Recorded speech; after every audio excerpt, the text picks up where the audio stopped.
I thought I knew my daughter. For 42 years, I believed Amanda was the sweet, caring girl I'd raised on our Tennessee farm. The same child who used to help me collect eggs and promised she'd never leave me alone. That illusion shattered with a single phone call that changed everything I thought I knew about family, loyalty, and love. "The farm and your jewelry are already registered in my name," Amanda announced with shocking coldness, her voice cutting through the phone like a blade. "Enjoy the little room in the back, Mother." At 70 years old, I was being told that my 400-acre family farm, land that had been in the Mackenzie family for 4 generations, now belonged to my daughter. The jewelry collection that told the story of 4 generations of strong women, worth nearly $200,000, was also hers. Everything I'd worked for, everything I'd built, everything that connected me to my ancestors and my late husband Robert had been stolen by the one person I trusted most in the world. But Amanda had made one crucial mistake. She underestimated the woman who had survived widowhood, run a farm alone for decades, and faced down every challenge life had thrown at her. While she was probably celebrating her victory with expensive wine in her Belmead mansion, I was making phone calls of my own. By dawn, I had executed an emergency transfer that would teach my daughter a lesson she'd never forget. Every asset, the farm, the jewelry, every investment account, was now heading to the Nashville Children's Foundation. The farm she thought she'd cunningly acquired would become a camp for underprivileged children. The jewelry she'd counted as her inheritance would fund educational programs. The next morning brought a symphony of desperation. Dozens of frantic calls from both Amanda and her investment banker husband, Marcus, their voices escalating from confusion to panic to raw terror as they realized what had happened. The confident, calculating woman who had dismissed me as a senile old lady was suddenly begging, pleading, her perfect composure cracking like ice in spring. But when Amanda finally appeared at my door, her designer clothes wrinkled and her perfectly styled hair disheveled, something in her tear-stained face reminded me of the little girl who used to help me in the chicken coop. Between broken sobs, she confessed a truth that changed everything. Marcus hadn't just been stealing from me. He'd been systematically defrauding his clients for years, embezzling millions to cover gambling debts that had spiraled completely out of control. The FBI was closing in. Federal indictments were coming. But worse than the government agents were the loan sharks Marcus had borrowed from, dangerous people who knew where my grandchildren walked to school, who had made it crystal clear that Marcus's family would pay the price if their money wasn't returned by Friday. "They threatened my babies, Mama," Amanda whispered, using a word she hadn't called me in years. "Sarah and Michael. They know their schedules, their routines." I was so scared, so desperate. I thought if I could get control of your assets, I could pay them off and keep everyone safe. Suddenly, my daughter's cruelty made terrible sense. She hadn't been trying to steal from me out of greed. She'd been trying to save her children the only way she could think of, even if it meant destroying our relationship in the process. The cold, calculating woman on the phone had been a mask worn by a terrified mother who was out of options and running out of time. Now I faced an impossible choice. I could let my charitable donation stand, teaching Amanda a lesson about consequences while potentially putting my grandchildren in danger from criminals who didn't care about family dynamics or moral lessons.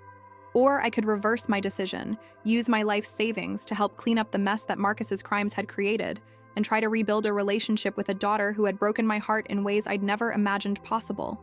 But there was something else Amanda didn't know. Something that would determine not just the fate of our family, but the future of the land that had sheltered 4 generations of Mackenzie women. The charity transfer came with a 72-hour grace period, a small window during which everything could still be undone. As I looked at my broken daughter, remembering the little girl who used to fall asleep in my lap during thunderstorms, I realized that sometimes the hardest choice is also the only choice that matters. The clock was ticking. Federal agents were preparing warrants. Dangerous men were expecting their money. And somewhere in the space between a mother's love and a daughter's betrayal, our family's entire future hung in the balance. What happened next would test everything I thought I knew about forgiveness, family, and what it really means to leave a legacy worth inheriting.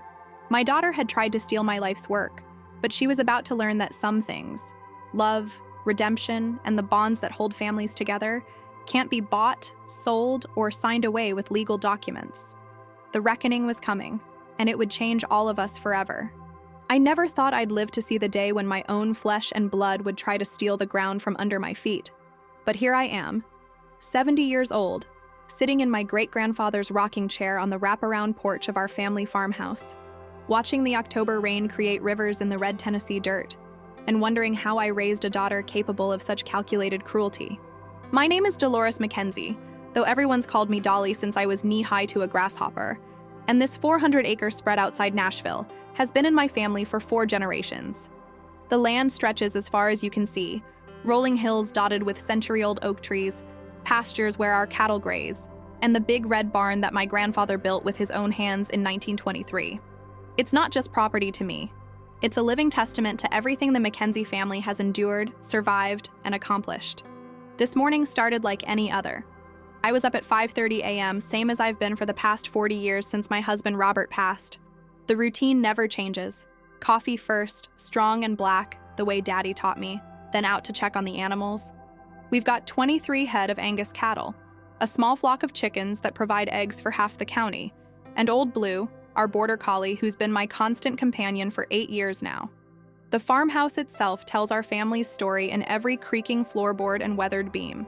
Built in 1895, it's a classic southern farmhouse with white clapboard siding, green shutters, and that generous front porch where 4 generations of Mackenzie women have shelled peas, watched storms roll in, and made the hard decisions that kept this place running. The interior still holds the original heart pine floors, wide plank walls, and the stone fireplace where my great-grandmother cooked meals during the Depression. Walking through these rooms, I'm surrounded by memories and treasures that represent more than monetary value. They're the physical embodiment of our family's journey. In the master bedroom upstairs, my jewelry collection rests in the same mahogany armoire that belonged to my grandmother. Each piece tells a story. The sapphire engagement ring that survived the 1929 stock market crash, the pearl necklace my mother wore when she married Daddy in 1943, the diamond tennis bracelet I bought myself in 1987 when the farm finally turned its first real profit after years of struggle. People in Nashville know the Mackenzie name. We're not the wealthiest family in Davidson County, but we've earned respect through 4 generations of hard work, fair dealing, and community involvement. I've served on the school board, helped establish the county's first food bank, and quietly supported dozens of local families through tough times. The jewelry alone is worth close to $200,000, but the farm, with its prime location just 30 minutes from downtown Nashville, is valued at over $3 million. My daughter Amanda grew up running through these fields, helping me collect eggs, learning to drive on the dirt roads that crisscross our property. She was a beautiful child, blonde hair like spun gold, bright blue eyes, and a smile that could melt your heart. I have photographs scattered throughout the house showing her at every stage, taking her first steps on this very porch, riding her pony Buttercup through the pasture, graduating valedictorian from Franklin High School. But somewhere along the way, my sweet Amanda got seduced by a different kind of life. She met Marcus Wellington at Vanderbilt University. He was studying business, she was getting her degree in communications, and they seemed like the perfect couple. Marcus came from old Nashville money, the kind of family that's had their name on country club membership rolls since before the Civil War. After they married in 2003, they settled into a mansion in Belle Meade, one of Nashville's most exclusive neighborhoods, where the average home costs upward of $2 million. Their life looked perfect from the outside. Marcus climbing the corporate ladder at a prestigious investment firm, Amanda involved in all the right charity organizations, their 2 children, my grandchildren Sarah, 16, and Michael, 14, attending elite private schools. When I visited their home, I felt like I was stepping into a magazine spread. Marble floors, crystal chandeliers, art that probably cost more than most people make in a year. But I started noticing things. The way Amanda's smile seemed forced when she thought no one was looking. How Marcus would disappear for hours, claiming work emergencies that seemed to happen with increasing frequency. The subtle tension that crackled between them during family dinners. I'm not naive. I've been around long enough to recognize when a marriage is struggling, even if it's wrapped in designer clothes and served on fine china. Last Christmas, when they visited the farm with the children, I caught a glimpse of something that troubled me deeply. Marcus was on his phone in my kitchen, speaking in hushed, urgent tones about covering positions and extending deadlines. When he noticed me listening, he quickly ended the call and flashed that charming smile that had won over my daughter 15 years ago. But his eyes held a desperation I recognized. I'd seen it in the faces of farmers facing foreclosure, in the eyes of neighbors who'd lost everything to bad investments or failed businesses. I tried to talk to Amanda about it that evening. We were sitting on the porch swing where she used to tell me about her high school crushes, watching Sarah and Michael play with Blue in the fading light. "How are things really going, sweetheart?" I asked, the way mothers do when they sense something's wrong. She gave me that practiced smile, the one she'd perfected for her charity galas and country club events. "Everything's wonderful, Mama. Marcus is up for another promotion. The kids are thriving. We're thinking about adding on to the house." But her hands were shaking slightly as she spoke, and she couldn't quite meet my eyes. I knew then that whatever was happening in their perfect Belmead life, it wasn't wonderful at all. But I also knew Amanda well enough to understand that pushing too hard would only make her pull away. So I waited, hoping she'd come to me when she was ready, never imagining that when she finally did reach out, it would be with the cruelest words I'd ever heard from anyone, let alone my own daughter. The months that followed Christmas were quiet ones. Amanda's calls became less frequent, her visits even rarer. When I asked about the grandchildren, she'd give vague responses about busy schedules and school activities. Marcus stopped coming to Sunday dinners altogether, always conveniently tied up with work obligations. I found myself driving past their house occasionally when I had business in Nashville, just to catch a glimpse of Sarah and Michael, to reassure myself that they were okay. Spring came early to Tennessee this year, and with it, a restlessness I couldn't shake. I threw myself into farm work with an intensity that surprised even me. I expanded the vegetable garden, took on 3 new boarding horses, and started a small farmer's market stand selling organic produce and fresh eggs. The physical labor felt good, grounding, but it couldn't quiet the nagging worry about my daughter and her family. In June, I made a decision that I now realize was prophetic. I contacted my lawyer, James Morrison, a good man who'd handled our family's legal affairs for 20 years, and updated my will. Not because I was planning on dying anytime soon, mind you, but because I wanted everything in order.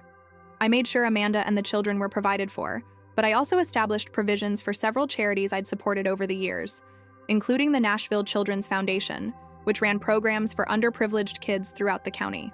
"You sure about these changes, Dolly?" James asked, looking over the documents in his downtown Nashville office. "This is a significant shift from your previous will." I nodded firmly. "I want to make sure this farm and everything I've built serves a purpose beyond just making one family wealthy. If something happens to me, I want Amanda to inherit the legacy, but I also want to help children who never had the advantages she did." James made the changes, and I filed the papers away in the safe in my bedroom, thinking I'd probably never need to worry about them for another 20 years. How wrong I was. Summer brought its own challenges and small joys. The cattle thrived in our lush pastures, the vegetable garden produced more tomatoes and corn than I knew what to do with, and I found myself hosting more visitors than I had in years. Old friends from church, neighbors needing help with various projects, even some of Amanda's high school friends who'd moved back to the area with families of their own. But Amanda herself remained distant. Phone calls became text messages, which became nothing at all for weeks at a time. When I finally reached her in late August, she sounded strained, distracted. "I'm sorry, Mama, things are just crazy right now. Marcus is working on some big deal, the kids are getting ready for school. You know how it is." I didn't know how it was, actually. When Amanda was growing up, no matter how busy we were with harvest season or cattle sales or any of the 100 emergencies that come with farm life, we always made time for each other. But I bit my tongue and told her I loved her, that I was always here if she needed anything. September brought the first hints of autumn, and with them, an increasing sense of unease I couldn't explain. I found myself double-checking locks, something I'd never felt the need to do in all my years on the farm. Blue seemed more alert too, often standing at the edge of the porch, staring toward the road as if expecting someone. It was during one of those crisp September evenings that I had the conversation that would change everything. I was on the phone with my neighbor, Helen Patterson, who lives on the adjacent property, when she mentioned seeing a car drive slowly past my gate several times over the past few weeks. Probably nothing, Dolly, but it struck me as odd. Nice car, looked expensive. They'd slow down right at your entrance, then speed up and drive on. Happened at least 3 or 4 times that I saw. A chill ran down my spine that had nothing to do with the evening air. "What kind of car, Helen?" "Black sedan. Maybe a BMW or Mercedes? Hard to tell from a distance. But definitely out of place for our little stretch of road." That night, I found myself sitting up later than usual, rocking on the front porch with Blue at my feet, listening to the familiar sounds of the countryside and wondering why they felt different somehow. The crickets still chirped, the cattle still lowed occasionally from the pasture, the old house still creaked and settled as it had for over a century. But there was something else, an undercurrent of tension I couldn't shake. I thought about calling Amanda, but what would I say? That I was spooked by reports of a nice car driving past my farm? That I had a feeling something bad was coming? She already thought I was getting too old to live alone on such a large property. She'd mentioned it several times over the past year, usually in the context of, "Wouldn't you be more comfortable in a nice retirement community closer to Nashville?" The answer to that question was always a firm no. This farm was my life, my identity, my connection to everyone I'd ever loved who was no longer with me. I could feel Robert's presence in the barn he'd helped renovate, my parents' spirits in the garden they'd planted, my grandparents' legacy in every acre they'd cleared and cultivated. Leaving this place would be like cutting out my own heart. But as October arrived with its spectacular display of red and gold leaves, I couldn't shake the feeling that change was coming whether I wanted it or not.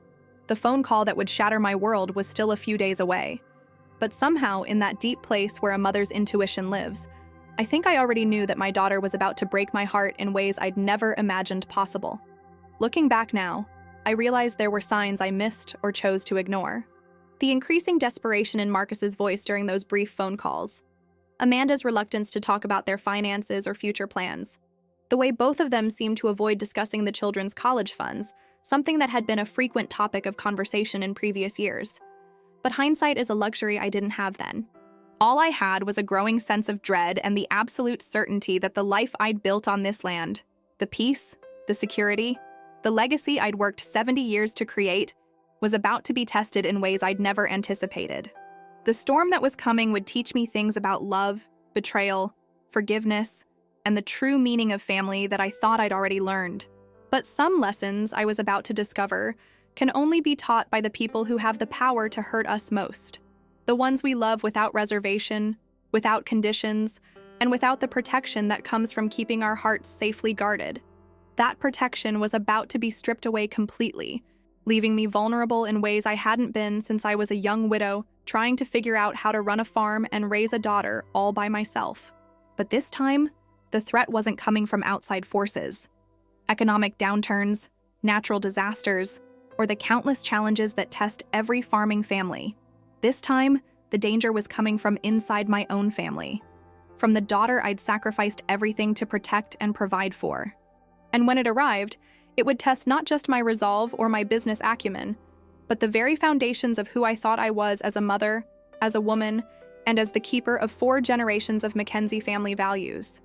The reckoning was coming, and I was about to learn that sometimes the hardest battles are fought not against strangers or circumstances, but against the people we love most in the world. The phone call that would change everything came on a Thursday evening in October, just as I was settling down with a cup of chamomile tea and the latest issue of Southern Living. The rain had been falling steadily since noon, that gentle, soaking rain that farmers pray for, turning the autumn leaves into a slippery carpet across the front porch and creating a symphony of water running through the gutters of our old farmhouse. I almost didn't answer when I saw Amanda's name on the caller ID. It had been 3 weeks since our last conversation, and that one had been strained, filled with awkward pauses and the kind of polite small talk you might have with a distant acquaintance rather than your own daughter. But something made me pick up on the 4th ring. Maybe that maternal instinct that never quite goes away no matter how old your children get. "Hello, sweetheart," I said, settling back into Robert's old recliner by the fireplace. "How are you doing?" The voice that came through the phone was not the Amanda I knew. It was cold, calculated, stripped of every ounce of warmth or affection I'd heard in her voice since she was a little girl. "Cut the sweet talk, Mother. I'm calling to inform you of some changes that have been made." The word inform hit me like a slap. Not discuss or talk about or any of the words you'd use when speaking to family. Inform. Like I was some kind of business associate who needed to be updated on company policy. "Changes?" I asked, setting down my teacup with hands that were suddenly not quite steady. "What kind of changes, Amanda?" "The farm and your jewelry are already registered in my name," she said, each word dropping like a stone into still water. "I've had Marcus's legal team handle the paperwork. It's all very official, very legal. You don't need to worry about any of the complicated business aspects anymore." I felt the blood drain from my face, felt the familiar walls of my home suddenly seem foreign and unstable around me. "Amanda, what are you talking about? I never signed any papers. I never agreed to—" "You're 70 years old, Mother," she interrupted. And there was something in her tone that I'd never heard before. Contempt, maybe, or the kind of impatience you'd show to a difficult child. "It's time to face reality. You can't manage a property this size anymore. You can't take care of yourself properly. This is what's best for everyone." "But I never—" The transfer is already complete. I'm not asking for your permission or your approval. I'm telling you how things are now. Her voice turned sickeningly sweet, mockingly solicitous. But don't worry, we're not heartless. You can enjoy the little room in the back. We'll make sure you have everything you need. The little room in the back. She was talking about the small bedroom behind the kitchen where we used to put overnight guests. The room that was barely big enough for a single bed and a dresser. She was telling me that in my own home, the home my great-grandfather built, the home where I was born, where I'd raised her, where I'd buried my husband and parents and held on to memories that spanned nearly 3/4 of a century, I could have the little room in the back. "Amanda," I whispered, and I hated how small my voice sounded, how broken. "This is my home. This land has been in our family for over 100 years. Your great-great-grandfather cleared this land with his bare hands. Your daddy and I built this life together. I don't understand what I'm doing is taking care of business," she said curtly. "Something that apparently needed to be done because you were never going to make the sensible decisions on your own." "Marcus has looked at the numbers, Mother. This property is sitting on a gold mine, and you're treating it like some kind of sentimental museum." The cruelty in her voice was breathtaking, but it was the dismissal that cut deepest. Everything I'd worked for, everything I'd sacrificed, everything that made me who I was, reduced to sentiment, as if love and legacy and family history were just foolish emotional attachments that needed to be swept aside for the sake of Marcus's balance sheets. "And my jewelry?" I asked, though part of me already knew the answer. "All of it. The insurance appraisals were very thorough. Marcus says the pieces should bring in at least $200,000 at auction, probably more if we find the right buyers. That sapphire ring of grandmother's is apparently quite valuable. My grandmother's engagement ring, the ring that had survived the Depression, 2 world wars, and countless family emergencies. The ring that had been passed down through 4 generations of Mackenzie women, each of us adding to the family collection, each of us understanding that these pieces weren't just jewelry. They were tangible connections to the women who came before us, symbols of survival and strength and continuity. "You can't just take someone's property, Amanda," I said, and I was surprised by how steady my voice sounded despite the earthquake happening inside my chest. "There are laws. There are also powers of attorney," she replied smoothly, "and medical evaluations, and documented concerns about your ability to make sound financial decisions. Marcus's firm is very good at what they do, Mother. Very thorough. Everything has been done properly, legally, with your best interests at heart. Powers of attorney. Medical evaluations." The words swirled around me like the autumn leaves outside, meaningless and terrifying at the same time. I never signed any power of attorney. I never had any medical evaluation that would— "You're forgetting things, Mother. Important things. Just last month when we talked, you couldn't remember Sarah's soccer schedule. You asked about Michael's piano recital 3 times in the same conversation. These are warning signs that can't be ignored. But those weren't warning signs of dementia or incompetence. They were signs of a grandmother who was being deliberately excluded from her grandchildren's lives, who was trying desperately to stay connected to people who were pulling away from her. I hadn't forgotten Sarah's soccer schedule. I'd never been told about it in the first place. "Amanda, please," I said, and I could hear the desperation creeping into my voice. "Can we talk about this in person? Can you come out to the farm and we can discuss—" "There's nothing to discuss. The papers are filed, the decisions are made. You should probably start packing your personal items. We'll be taking possession next week." Taking possession. Like my life, my home, my history was a piece of real estate they'd purchased at auction. "I raised you in this house," I said, and my voice broke on the words. "I taught you to ride your bike on this driveway. I held you when you were sick, celebrated every birthday, every achievement, every milestone in this house. Your father proposed to me under the oak tree in the front yard. We buried him in the cemetery on the hill behind the barn. This isn't just property, Amanda. This is our family." "That's exactly the kind of emotional thinking that got us into this situation," she said, and the coldness in her voice was like winter wind cutting through fabric. "Sentimental attachments to objects and places. Marcus has helped me understand that these are luxury emotions we can't afford anymore. Luxury emotions. As if love and memory and connection to family were extravagances that needed to be trimmed from the budget like expensive wine or designer clothes." "What situation?" I asked. "What are you talking about? What's happened that would make you think this is necessary or right or—" "I don't owe you explanations, Mother. I owe you a roof over your head and basic care, and that's exactly what you'll have. The little room in the back is perfectly adequate for someone your age. You'll be comfortable there. The casual dismissal of my entire life. The reduction of 70 years of memories to a small back room. It was breathtaking in its cruelty. But there was something else in her voice now, something that made me listen more carefully despite my shock and hurt. There was desperation under the coldness, fear under the arrogance. This wasn't just greed or callousness. This was panic. Amanda, I said quietly, what's really going on? What's happened that would make you think this is the only solution?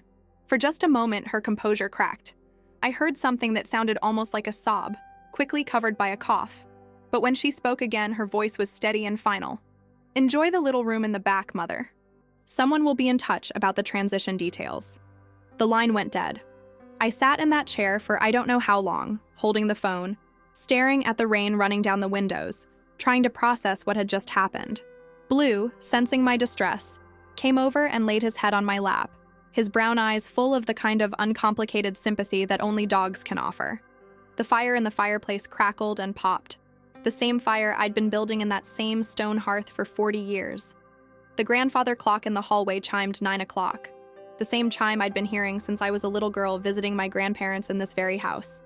Everything was exactly as it had been an hour ago, but somehow the entire world had changed. I looked around the living room, at the photographs covering every surface, the quilts my grandmother had made draped over the sofa, the piano where Amanda had practiced scales for 8 years, the bookshelf filled with volumes that had belonged to 3 generations of my family. In one conversation, all of this had become temporary, conditional, subject to the whims and needs of a daughter I no longer recognized. But as the initial shock began to wear off, something else took its place.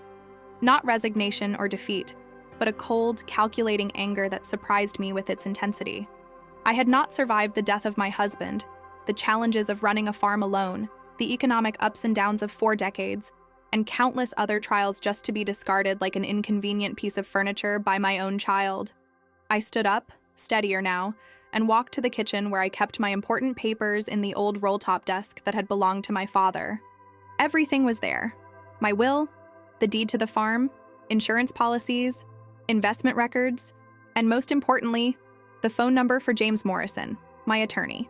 It was past 9 o'clock, but James had given me his home number years ago, with instructions to call day or night if I ever had a legal emergency. This certainly qualified. "James, it's Dolly Mackenzie," I said, when he answered on the second ring. "I'm sorry to bother you so late, but I need to know something urgently. Is it possible for someone to transfer ownership of my property without my knowledge or consent?" "Good evening, Dolly. Not legally, no. Any transfer of property requires your signature, properly witnessed and notarized." "Why? What's happened?" I told him about Amanda's call, about her claims of powers of attorney and medical evaluations, about her certainty that everything was legal and official. James listened without interrupting, and when I finished, I could hear him typing on his computer. "I'm looking at the county records right now," he said after a few minutes. "As of this afternoon, you are still the sole owner of your property. There have been no transfers, no liens, no legal actions filed. Whatever Amanda thinks she's accomplished, it hasn't happened yet." The relief was so intense, I had to sit down. But she seemed so sure, James. She talked about Marcus's legal team, about paperwork that was already filed. "It's possible they've prepared documents," he said carefully. "But without your signature, they're just paper. However, Dolly, I need to ask you something important. Have you signed anything recently? Any documents that Amanda or Marcus might have given you, even if they told you it was something else?" I thought back over the past few months, trying to remember any papers that had been put in front of me. "Nothing," I said finally. "I haven't signed anything except checks for the usual bills and expenses." "Good. But I think we need to meet first thing tomorrow morning. If they're planning something, we need to be prepared. And Dolly, don't sign anything. Don't agree to anything. And don't let anyone into your house who claims to have legal authority. If someone shows up with papers, you call me immediately." After I hung up with James, I made myself another cup of tea and sat down to think. Amanda's behavior tonight hadn't just been cruel. It had been stupid. If she and Marcus were planning to somehow fraudulently transfer my property, why would she call and warn me about it? Why not just present me with a fait accompli after the fact? Unless she wasn't planning fraud at all. Unless she was planning something that would make her believe she had legitimate claim to my property. something that would make the transfer legal and binding. The pieces started falling into place with horrible clarity. Powers of attorney that I'd supposedly signed. Medical evaluations that would declare me incompetent. Legal documents that would make Amanda my guardian, giving her control over my assets and my life. I walked upstairs to my bedroom and opened the safe where I kept my most important documents. Everything was still there. My original will, insurance policies, investment records, and most importantly, the updated will I'd had James prepare just a few months ago. The will that left everything to Amanda, but also included substantial provisions for several charities, including the Nashville Children's Foundation. Looking at those documents, an idea began to form in my mind. An idea so audacious and risky that it made my heart race just thinking about it. But as I sat on the edge of the bed I'd shared with Robert for 25 years, surrounded by photographs of the family I'd devoted my life to, I realized that sometimes desperate times called for desperate measures. I picked up the phone and dialed James Morrison's home number again. James, it's Dolly again. I need to know something else. In that will we prepared in June, the one with the charitable provisions, is there any way to accelerate those donations? To make them effective immediately, rather than after my death? There was a long pause. It's possible, but Dolly, that would mean giving away everything. The farm, your assets, your security. You'd be left with nothing but whatever savings you have in your personal accounts. And if I did that, if I transferred everything to charity tonight, there would be nothing for Amanda to steal, would there? No, he said slowly. But there would also be nothing for her to inherit legitimately. You'd be cutting her off completely. Maybe that's exactly what she needs, I said, surprised by the steel in my own voice. Maybe the best thing I can do for my daughter right now is show her that some things in life have consequences. Dolly, this is a major decision. Life-changing. Are you sure you want to? I'm sure that I'm not going to sit here and let my own daughter steal my life's work out from under me. I interrupted. I'm sure that I'm not going to be relegated to the little room in the back of my own home. And I'm sure that if Amanda thinks this farm and these assets are just dollar signs on a balance sheet, maybe she needs to learn what it feels like when those dollar signs disappear. James was quiet for a long moment. If you're serious about this, I can have the papers ready by morning. But Dolly, once this is done, it can't be undone. Are you absolutely certain? I looked around the bedroom where I'd spent so many nights as a young mother, checking on Amanda when she had fevers, reading her bedtime stories, helping her with homework projects spread across the quilted bedspread. I thought about the little girl who used to crawl into this bed during thunderstorms, who told me her secrets and dreams, who promised she'd never leave me alone. That little girl was gone, replaced by a woman who saw her own mother as an obstacle to overcome, an asset to liquidate, a problem to solve with legal maneuvering and false documents. I'm certain, I said. Draw up the papers. After I hung up with James, I walked through the house one more time, seeing it now with different eyes.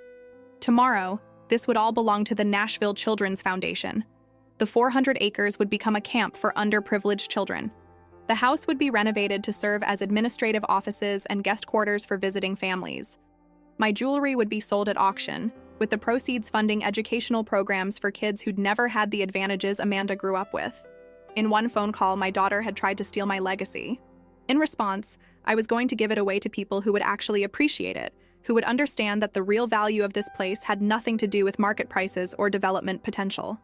But first, I had to make one more call. I dialed Amanda's number, knowing she probably wouldn't answer, planning to leave a message that would let her know she'd underestimated her mother in ways she was about to discover. The phone rang 4 times before Amanda picked up, her voice cautious and slightly breathless. Mother? Is something wrong? Nothing's wrong, sweetheart, I said, and I was amazed by how calm I sounded. I just wanted to thank you. Thank me?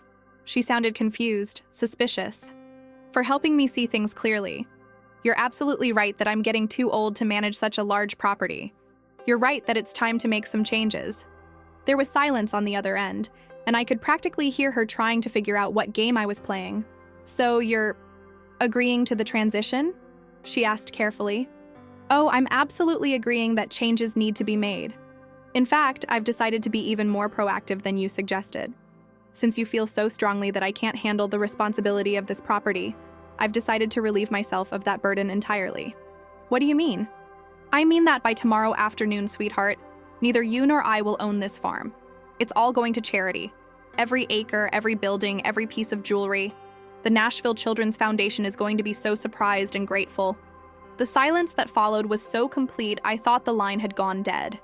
You can't do that, she said finally, and all the cold calculation was gone from her voice, replaced by raw panic. Actually, I can. In fact, I already have. The papers will be signed first thing in the morning. Mother, you don't understand. This can't happen. We have obligations, debts, things you don't know about. Then maybe you should have thought about that before you called me to inform me that I could enjoy the little room in the back of my own house. Wait, please, just wait. Can we talk about this? Can I come out there and we can discuss? There's nothing to discuss, I said, echoing her earlier words back to her. The papers are filed, the decisions are made. But don't worry, sweetheart. I'm not heartless. I'm sure the Nashville Children's Foundation will let you visit the camp occasionally. Maybe you can enjoy the little room in the back when you come to see what your inheritance turned into. I hung up the phone and immediately turned it off. Within minutes, the house phone started ringing, but I unplugged it from the wall. Whatever Amanda had to say now, whatever explanations or apologies or threats she wanted to make, she'd had her chance to speak to me with respect and love. That chance was gone. I spent the rest of the night sitting by the window in my bedroom, watching the rain fall on the land that would soon belong to children who had never owned anything, who had never taken anything for granted, who would understand that sometimes the greatest gifts in life are the ones that can't be bought or sold or stolen. When dawn finally broke over the Tennessee hills, painting the autumn landscape in shades of gold and crimson, I felt something I hadn't felt in months: peace. My phone showed 47 missed calls from Amanda and 12 from a number I didn't recognize that was probably Marcus. But I didn't care what they had to say anymore. James Morrison arrived at 8 o'clock sharp with a folder full of legal documents that would change everything. By noon, the Nashville Children's Foundation would be the legal owner of the Mackenzie family farm, and Amanda would learn that some betrayals come with consequences that can't be negotiated away or legally maneuvered around. "Are you ready for this, Dolly?" James asked as he spread the papers across my kitchen table. I picked up my pen, thinking about my great-grandfather who had cleared this land with nothing but determination and hope, thinking about all the Mackenzie women who had faced impossible choices and somehow found the strength to do what was right rather than what was easy. "I've been ready for this my whole life," I said, and signed my name with a steady hand. By the time I finished signing the last document, my phone was ringing again. This time, it was Amanda calling from what the caller ID showed was a payphone, probably because I'd been ignoring her cell phone calls. I decided to answer this one. "Mother, please," she said, and she was crying now, her voice broken and desperate in a way I hadn't heard since she was a little girl. "Please don't do this. I made a terrible mistake. I was scared and desperate, and I said things I didn't mean. But please, I'm begging you, don't give everything away. We can work this out. We can find another solution. The papers are already signed, sweetheart," I said gently. "It's done. Then unsign them. Call your lawyer and tell him you changed your mind. Mother, you don't understand what this means, what's at stake here. Marcus owes money to people who don't accept payment plans. If we don't come up with cash immediately, they're going to..." She stopped abruptly, as if realizing she'd said too much. "They're going to what, Amanda?" "It doesn't matter now," she whispered. "It's too late, we're too late. I've destroyed everything, haven't I?" As I listened to my daughter cry on the other end of the phone, something inside me that had been frozen solid since last night's conversation began to thaw. This wasn't the voice of a greedy, calculating woman trying to steal from her mother. This was the voice of a terrified daughter who had made desperate choices because she was out of options. "Tell me what's really happening," I said quietly. "Tell me the truth, all of it, and maybe we can figure out what to do next." And finally, after months of lies and distance and careful deflection, Amanda told me everything. The truth, when it finally came pouring out of Amanda through tears and broken whispers, was both worse and better than anything I could have imagined. Marcus hadn't just been gambling. He'd been systematically stealing from his clients' investment portfolios for over 2 years, using a sophisticated scheme that his firm's partners were only now beginning to uncover. What had started as borrowing a few $1,000s to cover a bad weekend in Atlantic City had spiraled into a multi-million-dollar fraud that was about to destroy not just their family, but dozens of innocent people who had trusted Marcus with their life savings. "The FBI came to our house last Tuesday," Amanda said, her voice hollow with exhaustion. "They had a warrant. They took computers, files, bank records, everything. Marcus's partners fired him immediately and turned over all their evidence to federal prosecutors. The indictment is coming next week." I closed my eyes, feeling the familiar weight of maternal responsibility settling around my shoulders like an old heavy coat. No matter how cruel Amanda had been to me, no matter how much she had hurt me with her coldness and calculated cruelty, she was still my daughter. And my grandchildren, sweet Sarah and Michael, who had nothing to do with their father's crimes, were still my blood. How much does he owe? I asked. The government is saying $2 million in client funds plus penalties and interest that could double that. But that's not even the worst part, Mama.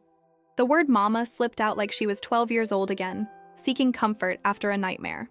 He also borrowed money from some very dangerous people in Nashville. Loan sharks, I guess you'd call them. People who don't care about due process or bankruptcy protection. My blood went cold. How much to them? $400,000. And they want it back by next Friday. Or... She couldn't finish the sentence. Or what, Amanda? They made it very clear that Marcus's children live in Belmead, attend Harpeth Hall and Montgomery Bell Academy, and walk to the school bus every morning at exactly 7:45. Her voice broke completely. They know where Sarah works her part-time job at the bookstore. They know Michael's soccer practice schedule. Mama, they threatened my babies. The mother in me, the fierce protector who had raised this girl and would have walked through fire to keep her safe, overrode everything else in that moment. The anger, the hurt, the betrayal, all of it became secondary to the fundamental truth that my family was in danger. Where are Sarah and Michael now? I asked. They're at my sister Jennifer's house in Memphis. I told them it was just for a few days while we dealt with some legal complications from Marcus's job. They don't know the truth. They can't know the truth. Not yet. Jennifer was Amanda's older half-sister from Robert's first marriage, a steady woman who worked as a nurse and had always been the responsible one in the family. If the children were with her, they were safe, at least for now. And Marcus? Where is he? She paused, and I could hear her struggling with the words. He's in jail. He tried to run yesterday morning. Got as far as the Nashville airport before the FBI picked him up. His bail hearing is tomorrow, but his lawyer says there's no way he'll get bond approval. Flight risk. I sat down heavily in my kitchen chair, looking at the legal documents spread across the table, the papers that had just transferred my entire life's work to charity, leaving me with nothing but the small savings account I used for monthly expenses. The irony was devastating. In trying to punish Amanda for her cruelty, I had eliminated the one thing that might have been able to help my family in their moment of desperate need. Amanda, I said carefully, the papers I signed this morning transferring everything to the Nashville Children's Foundation. Did James mention anything about a grace period? Any window of time before the transfer becomes final? Why? She asked, and I could hear the flicker of hope in her voice. Because if there's any way to reverse this decision, if there's any legal mechanism to undo what I did this morning, then maybe we can figure out how to help you and the children. But I need you to understand something first. What? I need you to understand that I wasn't just hurt by what you said to me last night. I was devastated. I felt like the daughter I raised, the little girl I sacrificed everything for, had died and been replaced by a stranger who saw me as nothing more than an inconvenience to be managed. She was crying again, quiet sobs that reminded me of all the times I'd held her as a child. I know, Mama. I know what I said was unforgivable. I was so scared, so desperate. Marcus kept telling me it was the only way, that we had to get control of your assets before the government could freeze them as part of his case. He said if we waited, you'd lose everything anyway when they came after him for restitution. So you thought it would be better to steal from me first? I thought. She stopped, took a shaky breath. I thought I could protect you from the worst of it. I thought if we could present it as a family decision, as you voluntarily transferring assets to your daughter for estate planning purposes, maybe the prosecutors would leave you alone. Maybe you could keep living in the house. Maybe we could sell just enough to pay off the dangerous people and keep everyone safe. The logic was twisted, born of panic and desperation, but I could see the terrified reasoning behind it. Amanda had been trying to save everyone in the only way she could think of, even if it meant breaking my heart in the process. But the way you spoke to me, I said quietly, the coldness, the cruelty, telling me I could enjoy the little room in the back. I practiced that conversation for hours, she whispered. Marcus said I had to sound confident, authoritative, like the decision was already final and you just needed to accept it. He said if I sounded uncertain or emotional, you'd fight it and everything would fall apart. I thought if I could just get through that one horrible conversation, I could explain everything later, make you understand. You thought you could hurt me first and love me later. Yes, and I know how wrong I was. I know there's no excuse for what I said, for how I made you feel. I turned myself into someone I don't recognize, someone who could be cruel to the woman who gave me everything. I looked around my kitchen, at the coffee pot where I'd made thousands of morning cups over the decades, at the table where Amanda had done her homework as a child, at the window that looked out over the land that no longer belonged to me. In trying to punish my daughter for her betrayal, I had betrayed the legacy of everyone who came before me, all the Mackenzie women who would have done anything to protect their family. I need to call James, I said. Is there a chance? Can you undo what you did? I don't know.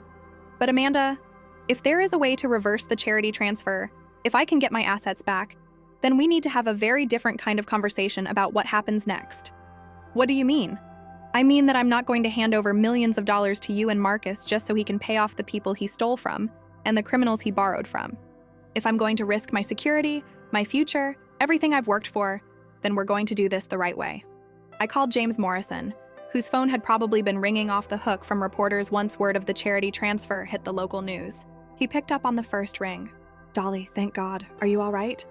I've had 3 different news outlets call asking about your sudden philanthropic decision, and frankly, I'm starting to worry that you made this choice under some kind of duress. James, I need to know about the grace period you mentioned. Is there any way to reverse the transfer? There's a 72-hour window built into the paperwork for exactly this kind of situation, he said carefully. The charity doesn't officially take possession until all review periods have expired. But Dolly, if you're having second thoughts because Amanda is pressuring you, she's not pressuring me, James. But I've learned some things that change the situation significantly. I need you to put a hold on the transfer immediately. Done. But I'm going to need a full explanation of what's changed, and I'm going to need it in person. Can you come to my office this afternoon? I'll be there at 2 o'clock. And James, I'm going to need your help with more than just property transfers. My family is in serious legal trouble. After I hung up with James, I turned back to Amanda. The transfer can be reversed, but only for the next 72 hours. And if I do this, if I give up my safety net to help you, then things between us are going to change permanently. What do you mean? I mean that you and the children are coming to live here on this farm where I can protect you and make sure you don't make any more catastrophic decisions. I mean that you're going to work with me every day, learning what this land really means, what this family really stands for. But the house in Belle Meade will be seized by the government as part of Marcus's restitution. Amanda, you're about to lose everything anyway. The question is whether you lose it alone or whether you come home to family who will help you rebuild. There was a long silence on the other end of the phone. When Amanda finally spoke, her voice was small and uncertain. Would you really do that? After everything I said, everything I tried to do to you? You're my daughter, I said simply. And Sarah and Michael are my grandchildren. This family has survived the Depression, 2 world wars, economic disasters, and countless other challenges because we take care of each other, no matter what. That doesn't mean there won't be consequences for what you've done, but it does mean you won't face those consequences alone. What kind of consequences? You're going to work, Amanda. Real work, physical work, the kind of work that builds character and teaches humility. You're going to help me run this farm, and you're going to learn what it means to earn something instead of inheriting it. You're going to help me establish a college fund for Sarah and Michael that can't be touched by lawyers or prosecutors or anyone else. And Marcus? Marcus made his choices.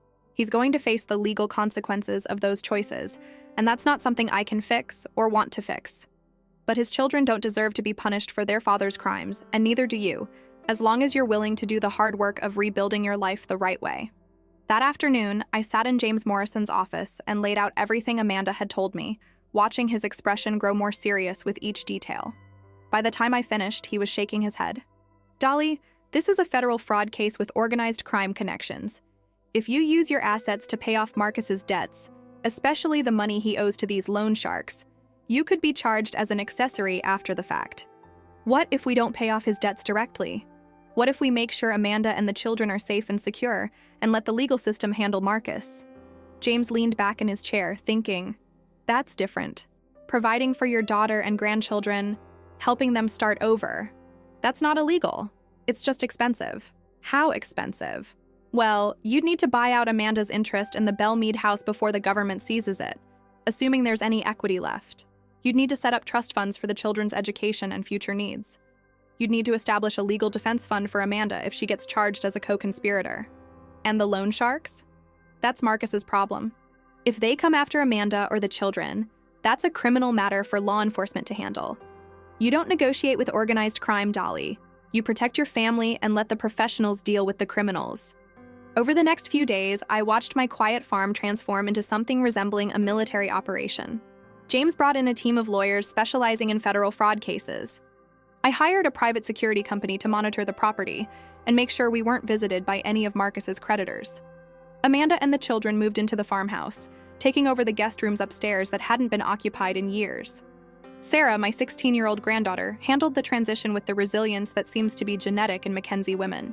She enrolled in the local high school without complaint, got a part-time job at the feed store in town, and threw herself into farm life like she'd been born to it. Watching her collect eggs from the chicken coop each morning, her blonde hair pulled back in a practical ponytail, I saw echoes of myself at that age. Michael, at 14, struggled more with the change. He was angry about leaving his friends, his soccer team, his comfortable suburban life. But gradually, as he spent time helping me repair fences and tend to the cattle, I watched the anger transform into something more constructive. He started asking questions about his great-grandfather, about how the farm had survived so many challenges over the years. Amanda was the hardest to watch. The confident, polished woman who had lived in Belmead was gone, replaced by someone fragile and uncertain, jumping at every unexpected sound, checking and rechecking the locks on the doors. She threw herself into physical labor with an intensity that worried me, cleaning stalls, mending equipment, working in the garden until her hands were raw and bleeding. "You don't have to punish yourself," I told her one evening as we sat on the front porch, watching the sun set over the fields where her children were playing with Blue. "Don't I?" she asked quietly. "Mama, I tried to steal your home. I spoke to you with a cruelty I didn't even know I was capable of. I put my children in danger because I was too proud to come to you for help when Marcus first got in trouble. You made mistakes, serious ones, but you also made them out of fear for your family, not out of greed or malice. Does that really make it better?" I thought about that question for a long time, watching Sarah teach Michael how to braid grass stems the way I'd taught her just a few days before. It makes it understandable. Whether it makes it better is up to you. 3 weeks after Amanda and the children moved to the farm, we got the call we'd been dreading. Marcus had been formally indicted on 14 federal counts of fraud, embezzlement, and money laundering. His lawyer estimated he would serve between 12 and 20 years in federal prison. Amanda took the news with a composure that surprised me. We were sitting in the kitchen when James called with the update, and I watched her face carefully for signs of breakdown or panic. Instead, she just nodded and asked practical questions about the timeline, about whether this affected the children's safety, about what we needed to do next. "How do you feel about it?" I asked her after James hung up. "Relieved," she said simply. "For months, I've been living with the uncertainty, the fear, the hope that maybe somehow this would all go away. Now I know. Marcus is going to prison, and we're going to have to build a new life without him. Do you still love him?" She considered the question seriously.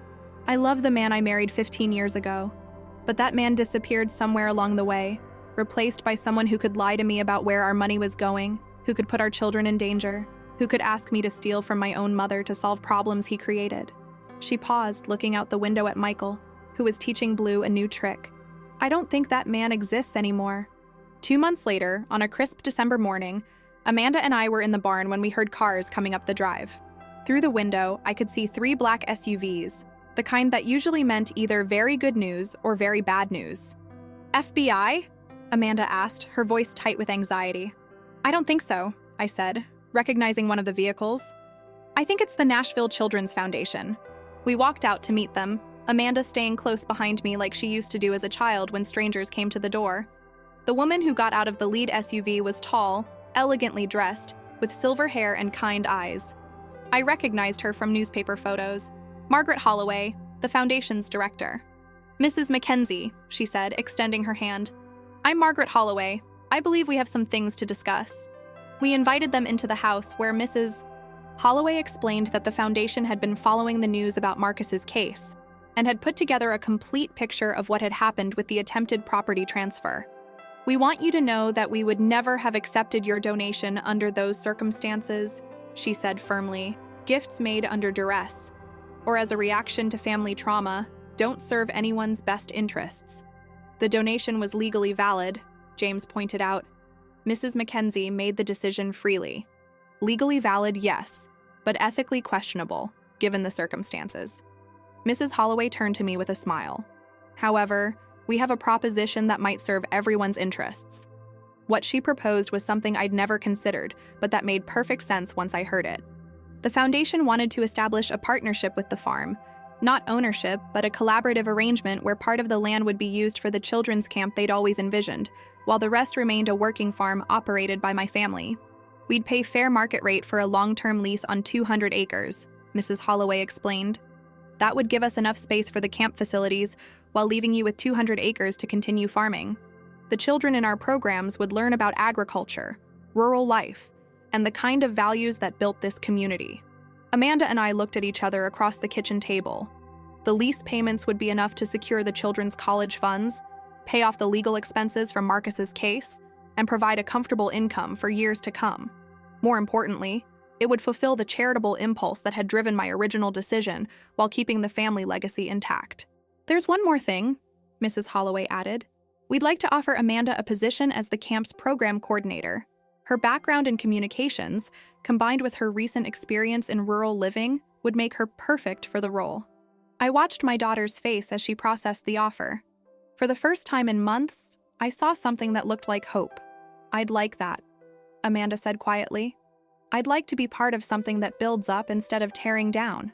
6 months later, I stood on the front porch of the farmhouse, watching the first group of children from the Nashville Children's Foundation explore their new camp. Sarah was leading a group of girls toward the chicken coop, explaining the difference between different breeds of hens. Michael was helping younger boys learn to fish in the pond behind the barn. Amanda, wearing jeans and boots instead of designer clothes, was organizing activities with the kind of enthusiasm I hadn't seen from her since she was a teenager. The camp officially opened in June, on what would have been Robert's 75th birthday. I'd spent the morning at his grave on the hill behind the barn, telling him about how our family had survived its greatest crisis, how love had eventually proven stronger than fear, anger, or pride. Marcus had been sentenced to 15 years in federal prison. Amanda had filed for divorce and he hadn't contested it. The children visited him once a month, but they were building new lives that didn't depend on him or wait for him. Sarah had been accepted to Vanderbilt University with a full scholarship. Michael had become the star of his high school soccer team and was already being recruited by college scouts. The farm itself was thriving in ways I'd never imagined. The partnership with the foundation had brought new energy, new purpose, and new resources. We were producing more food than ever before, supplying not just the camp, but several Nashville restaurants with organic vegetables and grass-fed beef. Amanda had proven to be a natural at program development, creating educational experiences that taught urban children about rural life while helping them develop confidence and resilience. But the most important change was in our family relationships. Amanda and I had developed a partnership built on mutual respect and shared purpose rather than the old dynamics of dependence and guilt. We worked together every day, made decisions together, faced challenges as a team. The cruelty and coldness that had poisoned our relationship had been burned away by crisis, leaving something stronger and more honest in its place. One evening in late summer, as we sat on the front porch watching the sunset paint the sky in shades of pink and gold, Amanda asked me a question that had been weighing on her for months. Do you think you can ever really forgive me for what I tried to do? I considered the question seriously. Watching Sarah and Michael play with a group of camp children in the yard, where Amanda herself had played 30 years earlier. I forgave you the moment you told me the truth, I said finally. But forgiveness isn't the same thing as forgetting, and it's not the same thing as trust. Those have to be earned back over time. Have I earned them back? I looked at my daughter, really looked at her. The expensive clothes and perfect makeup were gone, replaced by work boots and sun-weathered skin. The calculating coldness had been replaced by genuine warmth and purpose. The woman who had tried to steal my legacy had become someone who was helping to build a better one. You're earning them back every day, I told her.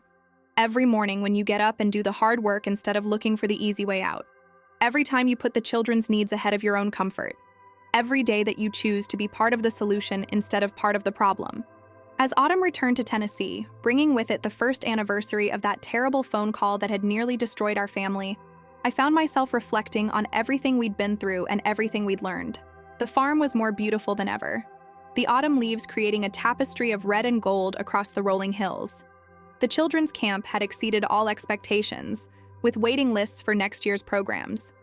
Amanda had become a respected figure in Nashville's nonprofit community, speaking at conferences about helping families recover from financial trauma. But the most meaningful change was harder to quantify. It was in the way Amanda looked at me now, with genuine respect rather than dutiful obligation. It was in how the grandchildren talked about their future, seeing the farm not as a relic of the past, but as a foundation for whatever they chose to build. It was in the knowledge that our family had faced its worst crisis and emerged not just intact, but stronger. On the anniversary of Amanda's cruel phone call, she surprised me by asking if we could recreate that evening, not to relive the pain, but to acknowledge how far we'd come. We sat in the same spots where we'd been when the phone rang, in the same chairs by the same fireplace. "I keep thinking about what I said to you," Amanda said quietly, "about the little room in the back. It makes me sick to remember it." "What would you say now?" I asked. "If you were in the same desperate situation, what would you do differently?" She thought about it for a long time. "I would come to you with the truth from the beginning. I would trust that the woman who raised me, who survived everything life threw at her, who built this incredible legacy of strength and generosity, I would trust that she would find a way to help me without destroying either of us." And if I had said no, if I had decided that Marcus's problems weren't my responsibility, then I would have faced the consequences with dignity instead of trying to steal my way out of them. I would have protected my children and accepted whatever happened to me. We sat in comfortable silence for a while, listening to the familiar sounds of the house settling around us, the grandfather clock chiming the hour, Blue's gentle snoring from his bed by the fire. Outside, the autumn wind rustled through the oak trees that had stood sentinel over our family for more than a century. "Do you ever regret it?" Amanda asked suddenly. "Choosing to help me instead of letting me face the consequences alone?" I thought about the question seriously. The past year had cost me a significant portion of my financial security, had disrupted the quiet retirement I'd planned, had forced me to relive some of the most painful moments of my relationship with my daughter. But it had also given me something I'd thought was lost forever: a real partnership with Amanda, daily involvement in my grandchildren's lives, and the knowledge that our family's legacy would continue in ways that honored the past while embracing the future. "The only thing I regret," I said finally, "is that it took a crisis to bring us this close. I regret all the years when we were polite to each other instead of honest, when we played roles instead of being real." Amanda nodded, understanding exactly what I meant. I spent so many years trying to be the perfect daughter, the successful adult who didn't need anything from anyone. I forgot that needing help isn't a weakness. It's just part of being human. As Christmas approached, bringing with it the first holiday season our reunited family would spend together on the farm, I found myself thinking about legacy in new ways. The land would continue to feed people and provide homes for animals, but it would also serve children who needed to understand that they were capable of more than their circumstances suggested. The jewelry that I'd once planned to pass down through generations of Mackenzie women would instead fund scholarships for young people who would be the first in their families to attend college. But the most important legacy was the one we were creating in real time. A family that had learned to choose love over pride, truth over comfort, forgiveness over resentment. Amanda's children would grow up understanding that mistakes could be overcome, that families could survive even the worst betrayals, that strength came not from avoiding hardship, but from facing it together. On Christmas morning, as we sat around the tree in the living room where 4 generations of Mackenzies had celebrated holidays, I watched Sarah help Michael set up the train set that had belonged to his grandfather, the same one Amanda had played with as a child. Amanda was in the kitchen making breakfast with recipes that had been passed down from my grandmother, filling the house with the smells of biscuits and country ham and strong coffee. Later, as we walked through the camp facilities that stood where our back pasture used to be, Amanda pointed out the dormitory that would house visiting families next summer, the dining hall where children would learn to cook with vegetables they'd grown themselves, the workshop where they'd build birdhouses and learn basic carpentry skills. "Do you think great-grandfather would approve?" she asked. I looked across the land he'd cleared with nothing but determination and hope, now serving purposes he could never have imagined but that embodied every value he'd tried to instill in his descendants. "I think he'd be proud," I said. "I think he'd understand that the best way to honor the past is to use it to build a better future." As evening fell on that perfect Christmas day, with my family around me and the promise of another year stretching ahead, I realized that the phone call that had nearly destroyed us had actually saved us. By stripping away all our pretenses and forcing us to confront the truth about who we really were, it had given us the chance to become who we were meant to be. The little room in the back that Amanda had so cruelly offered me now housed visiting camp counselors who worked with children from troubled homes. My jewelry helped fund their programs. The farm that she had tried to steal had become something more valuable than any of us had ever imagined. A place where families learned that love was stronger than fear, that second chances were possible, and that sometimes the greatest gifts came disguised as the worst disasters. Standing on the front porch of the house where I was born, surrounded by the family I'd fought to save and the legacy we were building together, I understood something that had taken me 70 years to learn. True wealth wasn't something you accumulated or protected or passed down unchanged. True wealth was something you shared, something you used to lift others up, something that grew stronger when it was given away freely rather than hoarded jealously. The Mackenzie family farm would continue for another generation, but it would serve a purpose bigger than any one family's comfort or security. And that, I realized, was exactly what my great-grandfather would have wanted, for his land to be used not just to sustain his descendants, but to give hope to children who needed to know that their circumstances didn't define their possibilities. My daughter had called me to tell me I could enjoy the little room in the back. Instead, I had learned to enjoy the vast expanse of possibility that opened up when a family chose forgiveness over resentment, when love proved stronger than pride, and when legacy became not something to preserve unchanged, but something to transform in service of a better world. My daughter called me screaming, "The farm and your jewelry are already registered in my name. Enjoy the little room in the back." I smiled in silence, but the next morning there were dozens of desperate calls from her and her husband.